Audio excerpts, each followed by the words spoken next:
can't get no rest.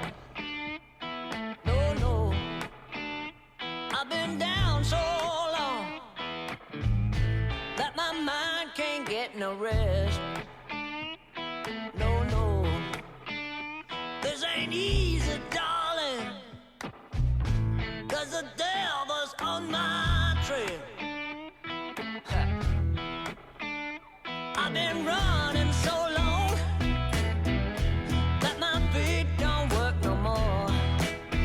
Oh yeah, I've been running so long that my feet don't work no more. Oh no, it ain't easy, darling, when the devil's on my trail. Oh yeah.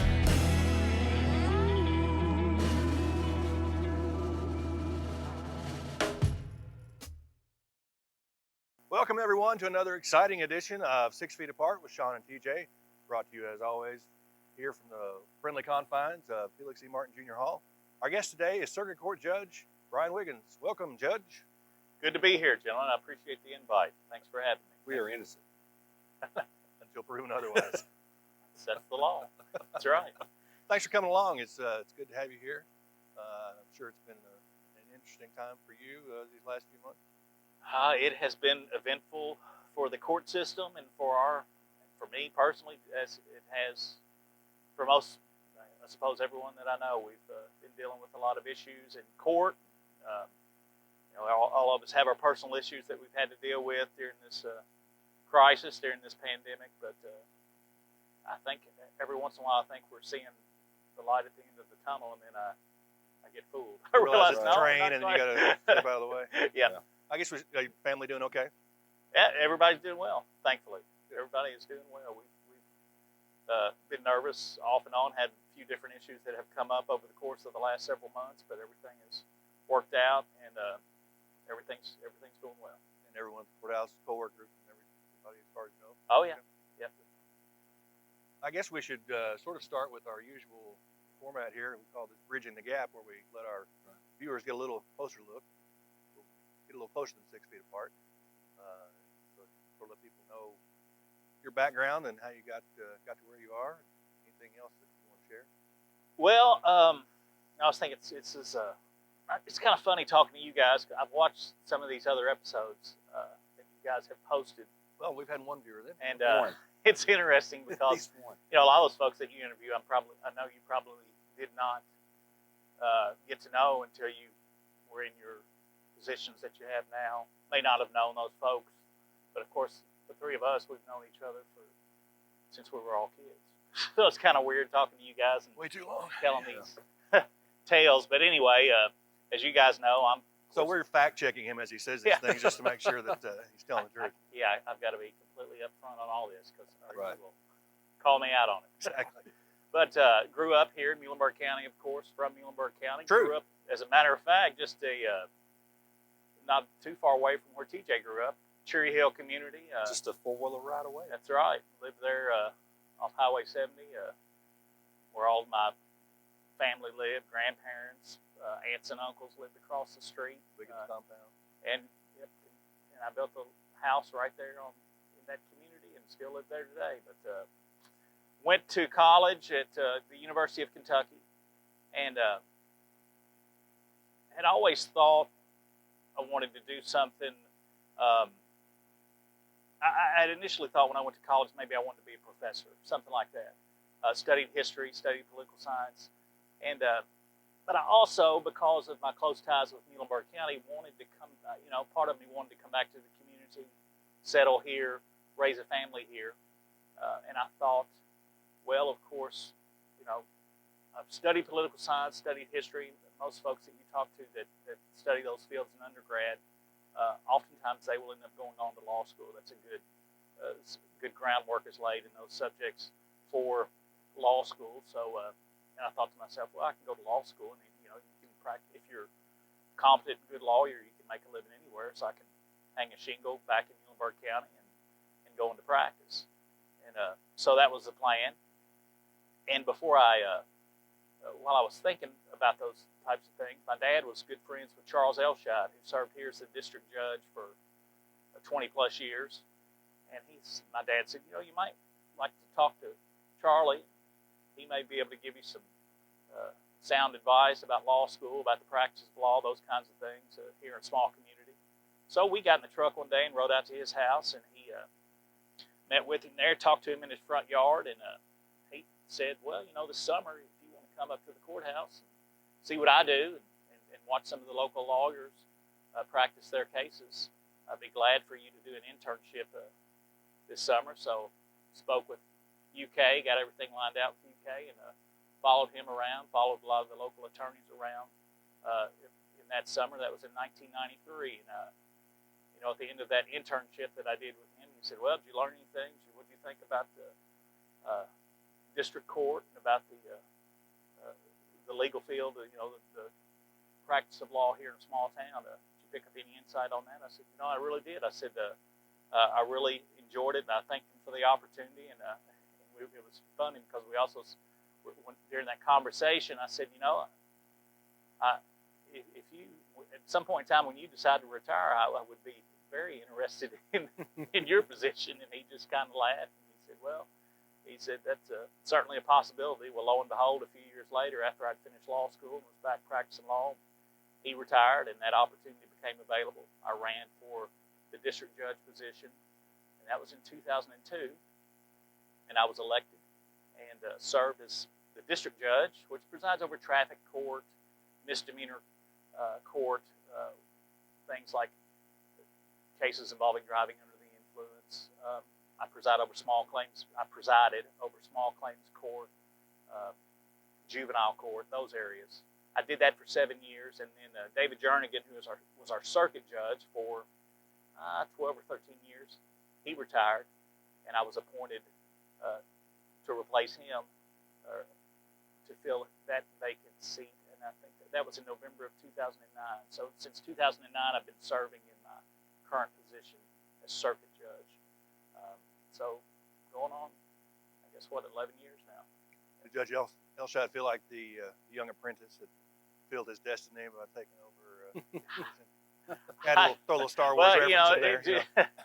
In my opinion, of course, Charlie Elshad's a guy that I have a lot of respect for, and he helped me a lot in my career when I was practicing law, and he helped me a lot when I was judge. And, you know, I talk to him a couple times a year. I'll call him up and check on him, see how he's doing. And he's always very complimentary, and so I suppose the answer to that was yes. Good. I think I've still got Wiggins for district judge t-shirt in the box somewhere. The magnet stayed on the fridge for a while, but I think we've upgraded the time. That's good to hear. I like that. So, yeah, never too far away. So, if you had to compare your day as district judge to your day as circuit judge, in terms of the way you prepare, or what do you? Well, you know, district court is just a very fast-paced. I don't know, you guys, I know you probably remember those sitcoms from back in the 80s, Night Court. We were just talking about Big, that. Yeah. I used to watch that show when I was growing up, of course, and I mean, it's a classic, but some of the, so I remember thinking back to that show when I was district judge because, you know, it was just very reminiscent of that, very, to some extent informal, but we had court every day. I know that Judge Crick, who serves as a district judge now, you know, he holds court every day. He, like myself, he covers Muhlenberg and McLean County, so he's in court somewhere every day. But it's just, you have a large number of cases on the docket, cases that can be processed pretty quickly. But I mean, after a while, it kind of gets to be a grind. It wears you down after a while. Certainly, most people, if they have contact with the court system, they typically have contact with the district judge. Obviously, there are much more people charged with speeding or some type of minor traffic violation, or maybe have to make a claim in small claims court, file a suit there, or maybe the district judge presides over probate matters. So, if you have a loved one who passes away and you need to have a will probated, then you would take that to the district judge, file a petition in that court, and he would sign off on the orders pertaining to those types of cases. And those are just the contacts that people have with court. But as you can imagine, because of that, there's a large volume in district court. And it just, after a while, it gets to be tough, that day in, day out grind of district court. I enjoyed that job very much, and I liked it when I was district judge. Enjoyed it quite a bit. Circuit court is just kind of a different animal. As circuit judge, I preside over felony criminal cases, any case wherein somebody could be sentenced to a year or more in the penitentiary. Typically, we see drug cases, of course, and other types of offenses. I've presided over a few murder trials over the course of the last 10 years or so, but just much more. Everything is serious, and not to detract from anything that goes on in district court. Those cases are serious as well, but more high stakes involved in a lot of the circuit court matters. And that's stressful in its own way, but you don't have the high volume of cases. In district court, you deal with the public a lot. If one of you gentlemen received a traffic offense or something, you came to court, obviously, well, I was trying to be. He's true. He's not, yeah. It would be me, bro. We won't get into all that, of course. But, if you had to appear in district court on a traffic offense, you're not going to show up with an attorney. So the district judge deals with, members of people, the general public, much more so than the circuit judge. The types of cases that I preside over now typically are those that are serious enough that the person needs to hire legal representation. I deal with the local bar much more, deal with attorneys, and just much more legally intensive issues that I have to deal with as the circuit judge. So it's just a different type of job. We have court in circuit court. We have what's referred to as a motion day every Monday, and on motion day, if you have several lawsuits that have been filed, a lot of work goes into a lawsuit before that case can be tried before a jury. A lot of motions that have to be filed before the judge, and the judge has to make determinations on certain issues, and those things are handled on motion day. So we have a high volume of cases on that day. The rest of the week, I may have a case or two scheduled, but there's a lot more preparation involved getting ready for a case, and there's a lot more preparation involved after a case is resolved. If I hear, for example, a divorce action or a child custody case, they set aside a day or half a day to hear that. After I've heard the evidence, oftentimes I will have to take a matter under advisement, consider the evidence I've heard, and then write a written opinion deciding the issues in the case, which takes some time. It's not the way things operate in district court. Just a lot of rule from the bench, make decisions from the bench, and send folks on the way. So it's good. Have you ever had people come in circuit court trying to serve as their own attorney? Oh, sure. We have that occur routinely. It's not the norm, but it does happen on occasion. And as a matter of fact, there's been a push by our state Supreme Court. It was more prevalent a few years ago. Of course, COVID-19 has kind of stopped a lot of projects that were in place. People haven't been able to give their attention to particular projects, but we had a access to justice program the Supreme Court was involved in, and some of the local courts, just to ensure that people had access to information where if they could not afford an attorney, they could perhaps, if it's a simple type of case, represent themselves even at the circuit court level. And that met with varying degrees of success depending on what circuit you were in or what part of the state. But it's difficult for someone to prosecute a case in circuit court. It's a difficult thing to do. And people will call me in my office. It's a small community, and I know a lot of people in the community, and they know me, and they'll call me. Brian, I need you to point me in the right direction, or I have a case coming up. And before we get too far into the conversation, I'll say, look, I can't talk with you about this in any detail because already based upon what you're telling me, if this case ends up in court in Greenville, it's going to be in front of me, so I can't talk with you about the case. But I will tell you this: what you need to do is talk to an attorney. Because you need, I know it's expensive, but you need, if this is important enough to you, first thing I would do is talk to an attorney, see if you can hire one, because your life's going to be much easier as far as dealing with the court system and working your way through court if you have an attorney representing you.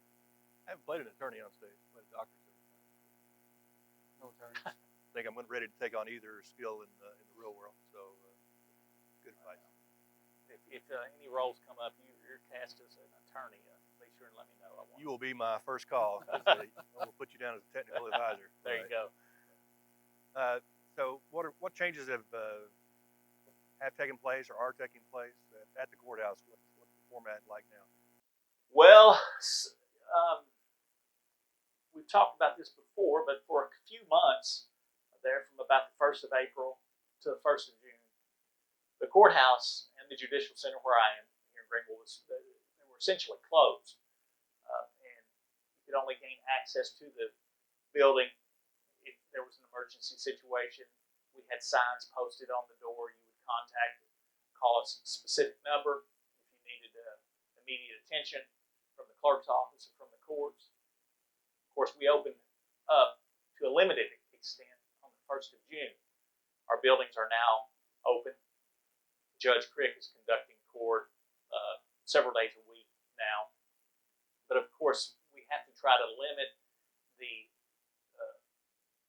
number of people that are actually in the building at one time. Our Supreme Court of our state has mandated that the buildings can only be occupied at a third of the normal capacity. So I had to make some decisions as far as how many people were allowed into the building at any one time, and further, how many people are allowed into a courtroom at one time. You can only, I think in our circuit courtroom here in Greenville, we only, I think as it stands right now, perhaps 40 is the maximum capacity, and that includes attorneys, bailiffs, clerks, the judge, and the folks who are appearing on cases. But that's a significant decrease from the number of people, of course, that we would normally have in court. And you also have to limit, we've had to limit significantly the types of cases that can be heard in person. If you are charged with a crime and you're involved in an adversarial type case, the Commonwealth's attorney is prosecuting you on behalf of the state, you're charged with a felony, you're represented by an attorney, certainly that type of case receives top priority. That person has certain constitutional rights, the right to confront and cross-examine witnesses, the right to present evidence to the court, and these rights have to be preserved, in my mind, by allowing those persons, if they choose to do so, to appear in person. So certain criminal matters, we allow in-person appearances by defendants, by their attorneys. Civil cases are a little bit different. And when I refer to civil cases, I'm primarily talking about, at least here in this circuit, divorce actions or child custody cases, because most of the civil cases that I preside over, that I have a hands-on, day in, day out contact with, would be that I really work on significantly, or child custody and divorce cases, domestic law cases.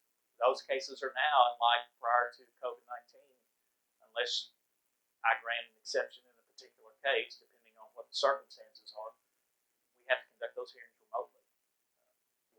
We'll send out Skype invitations to the attorneys. They'll provide us with information concerning the witnesses they're going to call. We'll get those witnesses on the telephone.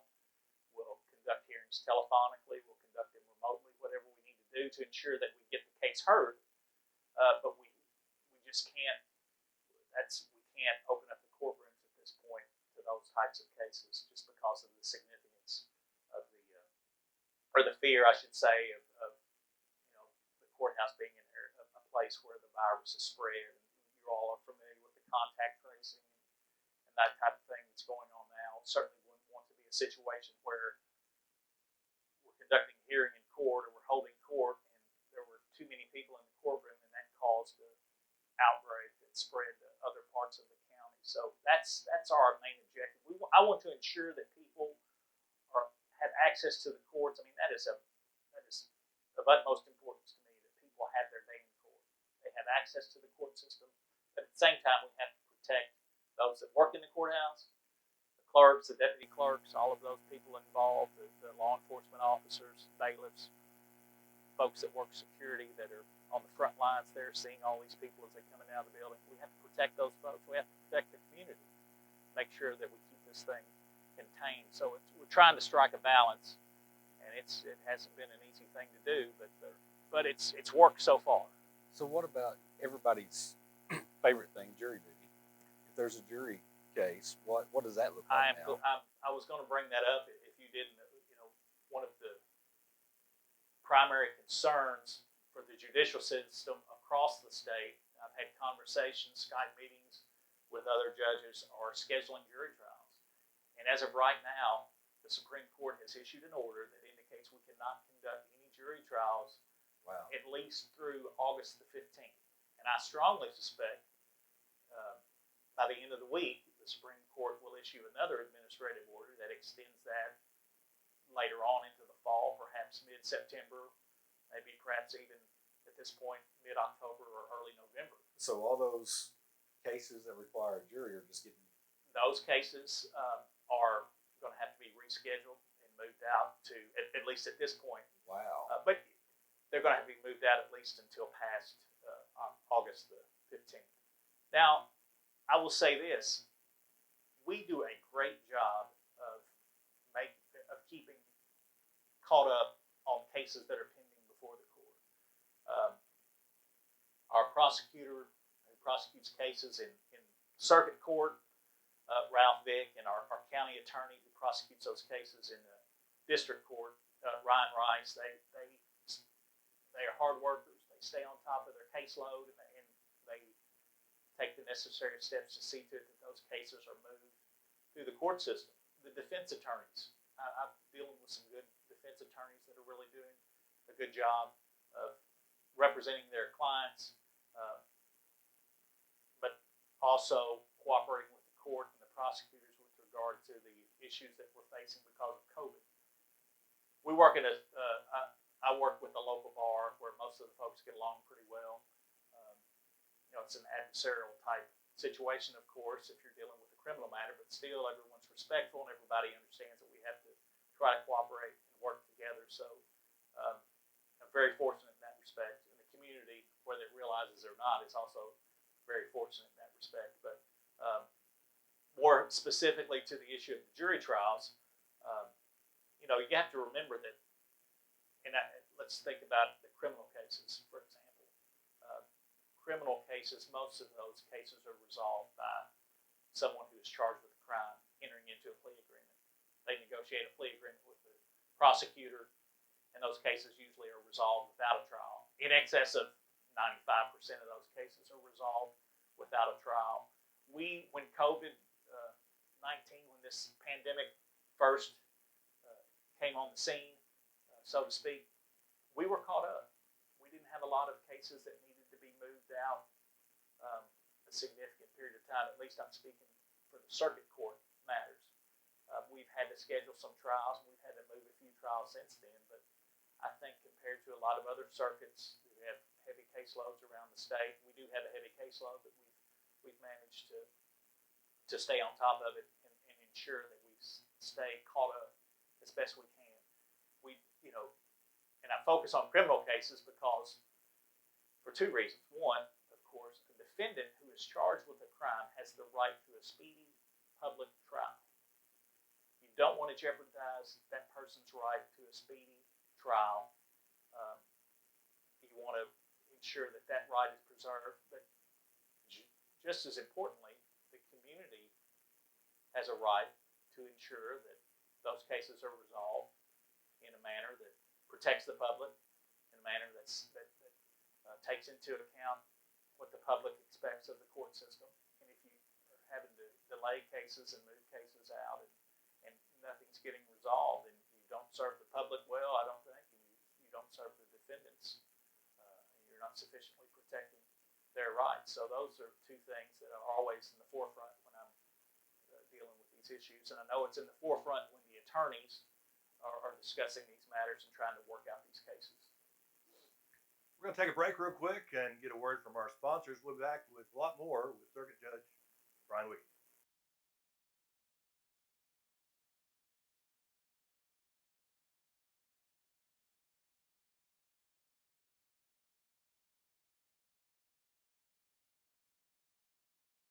Welcome back to 6 Feet Apart with Sean and TJ. And again, thanks to all our sponsors here at Felix E. Martin Jr. Hall for all their support during this time and in all the years past and hopefully the years going forward. If you have questions about the show or people that you'd like to see on here, drop us a line, info@felixmartinhall.org. And back with more with our guest today, Circuit Court Judge Brian Wiggins. We were talking about kind of the daily routine there at the courthouse, and it's a little different routine, I guess, now with limited staffing, and all the offices are up and running as far as I know, right? Well, everything is, the courthouses, as I said, are open.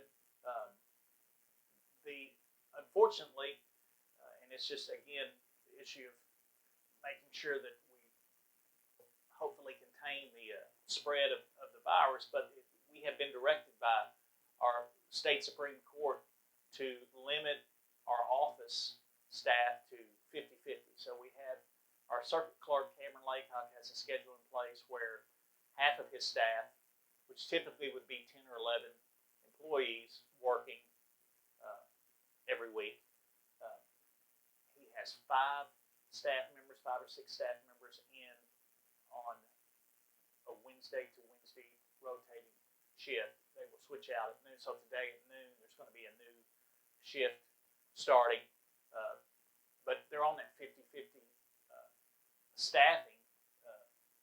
They've been running on a 50-50 staff since, I guess, during the time period when we were closed, and then since we have opened up. But you can imagine if somebody in that office were to test positive for COVID-19, for the coronavirus, then if everybody is there, then everybody that works in that office, at least in theory, would have to quarantine for 14 days, which would mean that office would have to shut down. So the state's been very strict about the requirement that the offices operate on this shift that I'm referring to, so we don't have to stop doing business in the event someone in the courthouse comes down with this virus.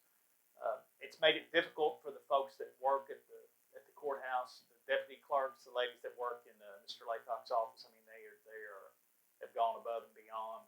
They are, you're working at half staff, but and you've got the building. You're allowing limited access. The phone rings nonstop in the clerk's office. We still have cases that are being filed, cases that have to be processed by the clerks. Of course, when a judge conducts court, a clerk is recording the proceedings in court, and the clerk is responsible for recording all of the documents that are filed in a particular case, maintaining the record. I mean, they serve a very important role, of course, and really, those types of things haven't slowed down. It's just you have half the number of people you normally would be able to utilize doing all the work. So it's been tough. It's been stressful. But they're doing a wonderful job. There's just so much more work now that goes into getting ready for a court session than in days past. There was a lot of work that went into those sessions before, but it kind of got to where we got a good system developed. It's kind of a routine, and then now we've had to change the way that we do business. I have two women that work in my office. Have a legal assistant. I have a administrative assistant, and they are responsible for scheduling. I have the legal assistant who is responsible for sending out all of these invitations by Skype. We have to keep up with a large number of attorneys, litigants who we're going to have on maybe a Skype session that might involve 10 or 15 different people, depending on how many cases are on the docket. But it's just the technical aspect of that. I'm sure, as you guys know, you've been having to deal with it here in some of the work you've been doing at Felix Martin. It's very stressful, frustrating, It's a lot of work. stressful. And before, perhaps on a Monday, I may have 40 or 50 cases on the docket. Be able to get some issues addressed, resolve some cases. move those cases. It seems like now those folks that work at the courthouse, my staff, the deputy clerks, having to do a lot more work to get maybe a third of that number of cases done. We just can't do the volume of, we can't handle the volume of cases by Skype or certainly not in person that we did in the past. So There's so many more moving so parts much when you more do it that work way. goes into it. We express frustrations sometimes at the end of a court session because I'll turn to my legal assistant who is there in the courtroom and I'll tell her, I said, it seems like you've done all this work, getting everything ready. And it seems like all we've done today is have to move cases or continue cases because someone can't appear. You got to be pretty lenient given the situation as far as continuances, those types of things. If somebody has a legitimate issue going on related to the pandemic, fearful of coming to court or something of that nature, fearful of leaving their home to address a particular case. We've been instructed by our Supreme Court that we need to be pretty liberal and of course work with the public and oftentimes we'll have to move those cases out. So we may have 15 cases on the docket and actually accomplish something of substance and maybe a handful of those, 4 or 5. And it seems like the rest of them we'll try this again next week or something. Right. Better luck next time. Yeah. You mentioned Cameron Laycock's office, Right? Here, and things are a little different there too. Because Oh, even absolutely. for just a simple license renewal or to get a permit or something, you need to call and make an appointment, and Right. that may be 2 or 3 weeks out at a specific time in the day, just Right. to go up there and to take care of that, right? Well, that's exactly right. I contacted one of our deputy clerks, spoke with her on the way here. As a matter of fact, because I wanted to make sure I had the correct information. But as far as the clerks, from the clerk perspective, one of the most stressful things that they are having to deal with right now is they're being inundated with these requests for permits, issues related to driver's license, and that again is another one of those areas where if the public has contact with the court system, has to make a trip to the judicial center, more often than not, it's something related to a driver's license. So, and then without a doubt, is the most likely scenario where somebody would have to come to court would be to get a license renewed, or they have a young person in their home who's wanting to take a permit test or something like that. I think you know how that. I am one of those. Yeah. Well, you've been dealing with that then at this point, but I spoke with one of our deputy clerks, and as it stands right now, there's about a 2-week wait. So if your daughter wanted to go take a permit test, probably going to be about 2 weeks or the 1st of August before she's going to be able to be allowed entry into the you have to schedule an appointment to get into the judicial center. They'll give you a testing card. The tests are being conducted. The written tests are now being conducted in Hopkins County temporarily, so and those are being conducted on Wednesdays. You then have to go to Hopkins County, take the test, then you have to schedule an appointment to come back to Muhlenberg County to get, I believe, to get the actual permit. So it's just a process that nobody enjoys dealing with, of course, but that's just what we're the way we're having to do things now. But a 2-week turnaround, actually, again, I have to applaud the deputy clerks and our clerk's office. I can cite you other counties and other circuits and other areas of the state that the wait is much longer than that. I think everybody at the courthouse and at the judicial centers have the same mindset, just as I spoke about before. We want to make sure that the public continues to be able to have access to the courthouse, to the services that are provided. It's different as far as the way that those services are being provided these days. And it's going to be like that. It's going to be like that for the foreseeable future, well into the fall, I anticipate. And that's probably, unfortunately, it may very well be wishful thinking on my part that it only extends into the fall. Right. We can only hope. Dream. While I started, well, I'm sure you guys did the same thing, but at the end of March when all of this started, I was thinking to myself, well, surely, goodness, by July or middle of the summer, and so we had this thing behind us, and we'll be back to normal. And then all the 1st of May rolled around, and I was continuing to get administrative orders from the Supreme Court that indicated, well, we're extending the jury trial rules, not allowing any jury trials to August the 15th. And well, maybe by the fall this thing will. Now I'm kind of thinking to myself, hopefully by the 1st of the year, things will be back to normal. But Yeah. 2021. Well, I can remember that first week, we sent work home students, for a week. right. Right. Surely. Well, I guess we'll probably extend this through spring break. There's no point coming back before spring break. Right, Let's just right, do that, right. and then we'll be back. Right. Here we are, just trying to figure out if we're going to open when school starts in August. And of course, teachers and different ones that work in the school system that were staying on top of things and foresee how this was going to play out, or had a pretty good idea as to how this was going to play out. I think they were probably thinking, or maybe whispering to other folks, I don't know if this is going to end spring break or not. That's probably the way it's going to be until the end of the year. I think they were just kind of crossing their fingers, wishful thinking, hopeful that it would pass quicker than it has. But it's what we've all done. Continue. Yeah. Every day.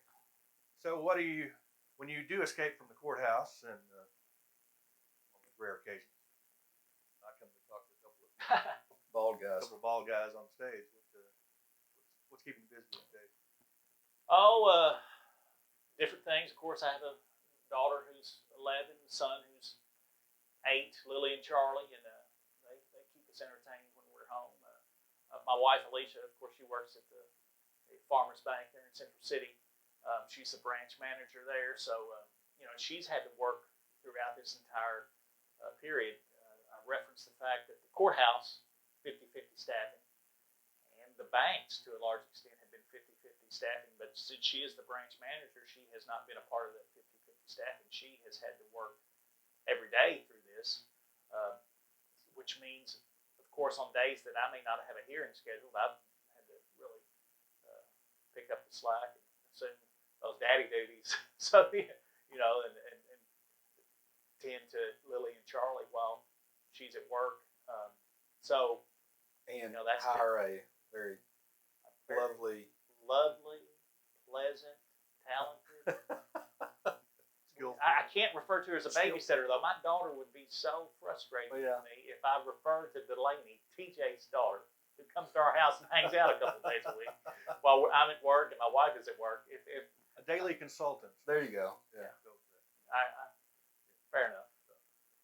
But I think I mentioned that the other day to Alicia, or it may have been Lily. I was thinking, I told myself, I guess you really don't want me referring to Delaney as your babysitter. No, Dad. I could stay here by myself, for that matter. Yeah. Oh. The rock star and Charles in Charge. They do keep things interesting. They are entertaining. Yes, absolutely. Still playing guitar?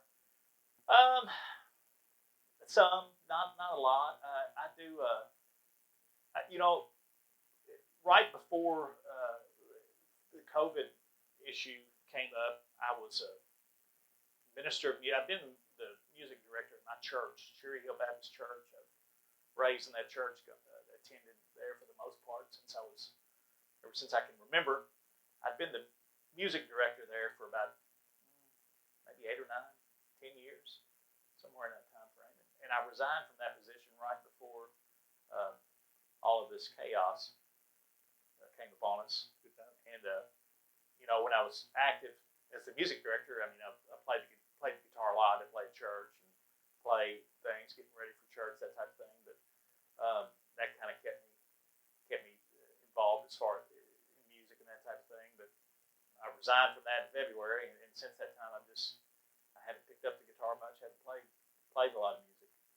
We had Todd Reynolds here today from Theater Workshop. They do their monthly cabarets that we've played at before. Right. Doing those virtually now, the Far Away Cabaret.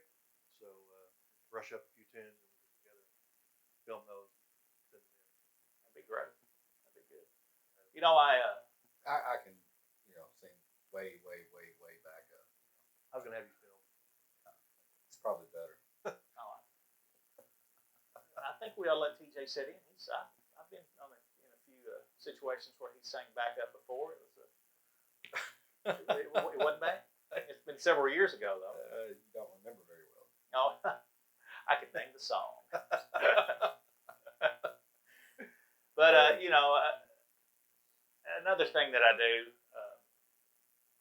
I think we've talked about this numerous times. But when I first graduated from high school and first started college, I always had an interest in visual arts and illustration or something of that nature.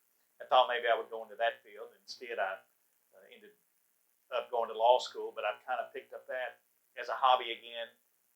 I've taken some online courses, drawing and painting classes and that type of thing.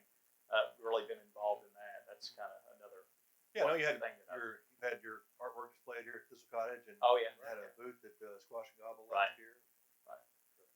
So I do that, and that kind of has taken the place of You need a Brian music. Wiggins original here in Martin Hall. I can accommodate you. Just let me know. TJ, I'll write you a check. We'll commission you to do that. So you're spending a lot more time doing that these days? Yes. Yeah. You working on anything right now? No, I'm just I take courses from a school that actually is located in San Diego, but they stream courses across the country, and I just finished up a 10-week, what's referred to as a spring session with them, and then the summer session, 5-week summer session starts up again here in a few weeks. So I'll be doing that. But it's just more or less just study and practice. So I'll put it that way, right? You had commission work? I have on occasion, yes. I have. You find yourself doing more for your own enjoyment, or if you've got something that someone wants you to do? Oh, that's kind of like, I just do it because I enjoy it. I just want to, I kind of like, I guess somebody who enjoys playing golf. I mean, they enjoy playing golf, getting out on the golf course and playing golf, and some people that want to be excellent golfers and devote a lot of time doing that, and kind of get to the point where it's really a passion of theirs. I just enjoy the process. I have a little studio that I actually built in my garage, and I get up early in the mornings and go out there and do that before everybody else starts getting up and stirring around. And it's just a good stress reliever, but it's just I just like the process. You should ask Delaney next time she's over to see some of her stuff. Oh, yeah. I will. I'll definitely do that. She came out the first week she was there. She's like, "Man, Judge Wiggins can draw." She was. I said, "Yes, he can. Yes, he can. Very talented." I was watching streaming concert from Jeffrey Gaines over the weekend. He does these weekly concerts. He was talking about songwriting process. I thought it was interesting that he doesn't write all the time, or the mood strikes, he just sit down and write about the songs. Right. If he's got a project he's working on, or he's got an album deal and they want him to record, that's when he sits down and writes songs. Said he did better with the deadline, didn't he? Yeah. Well, Willie Nelson, he used to, of course, he's in the Songwriters Hall of Fame and renowned for some of the songs that he's written over the years. He'd gotten to the point, and this was 20 years ago, I know he'd gotten to the point where he might sit down and write a song a year.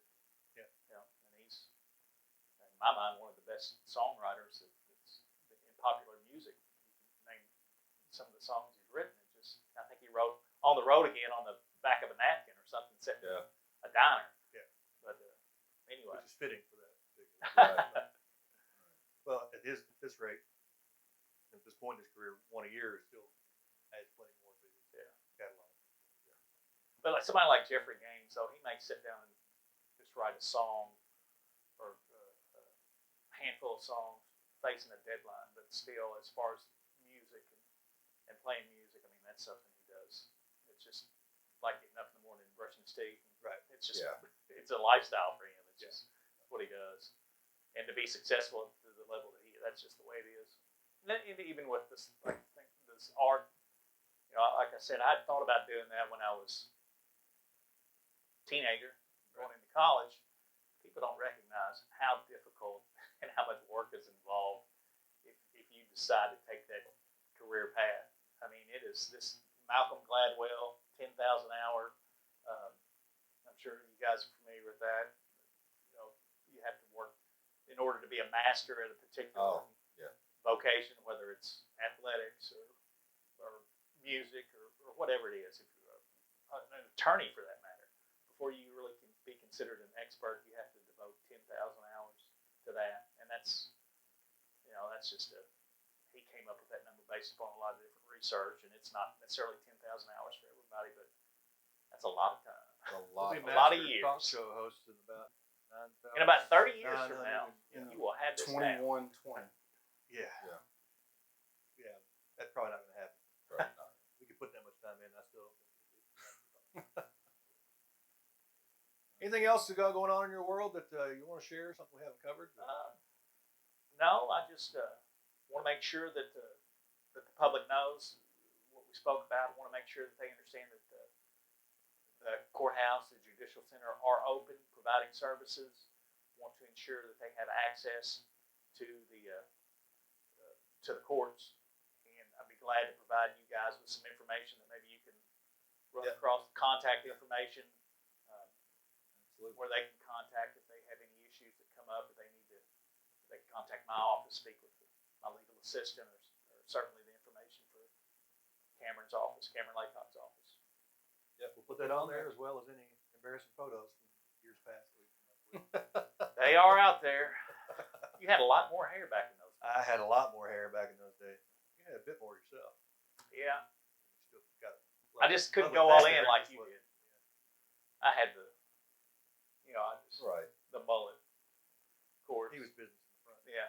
Always. You though, man, you went in this full bore. It was over the ears, Kip Winger style. It was impressive. It'll be a very big grizzly. We do it. Those were the days. Used to be when I had dreams and I was in them, I still had hair, and finally I even gave up in my own dreams. How long did it take you to quit pulling your hair out of the back of your shirt? A while. Yeah, that was just when I cut it off shorter. It was, I put a shirt on, I'd reach back there, pull the hair out of it. It was like phantom limb pain or something. Well, once again, we thank our judge today. Take two. Once again, we thank our guest today, Circuit Court Judge Brian Wiggins, for spending some time with us and taking a stroll or two down memory lane along the way. Thanks for the information, Judge. Thank you guys Forward for to having seeing you just in this context and not in Right. your day job. I hope that's the way it plays out too. Here's tone change. Yeah, he was a little more doubting in It that. was, yeah. Anyway, we thank you for tuning in to another episode of 6 Feet Apart with Sean and DJ. Be good to each other. Take care of yourselves, and we'll see you soon.